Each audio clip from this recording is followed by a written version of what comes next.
Jari karyawan penggilingan daging nyaris putus. Damkar lakukan evakuasi di rumah sakit. Seorang karyawan penggilingan daging di kawasan Todopuli, Makassar mengalami kecelakaan kerja setelah jari tangannya terjepit mesin penggiling saat proses produksi Rabu siang.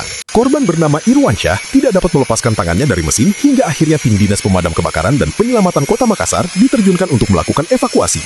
Kepala Damkarmat Makassar, Fadli Welang, mengatakan korban kemudian dibawa ke RSUD Labuang Baji untuk mendapatkan penanganan medis karena kondisi jari yang hampir putus dan masih terjepit komponen mesin. Sementara itu, rekan kerja korban, Tio, menjelaskan insiden terjadi saat korban sedang menggiling daging untuk bahan martabak. Proses penyelamatan akhirnya berhasil dilakukan setelah petugas damkar berkoordinasi dengan tim dokter di rumah sakit. Dan dia memang kerjanya bagian giling daging, untuk isian martabak. Pas dia giling daging kan mau dibersihkan, otomatis yang giling-gilingnya itu, yang penggilingnya, dorong keluar. Tapi pas tidak dorong keluar, tiba-tiba nyala mesinnya, nggak tahu mungkin gara-gara terkena tombol on-off-nya atau apapun, jadi terkena terus terjepit tangannya di penggilingan sampai sekarang.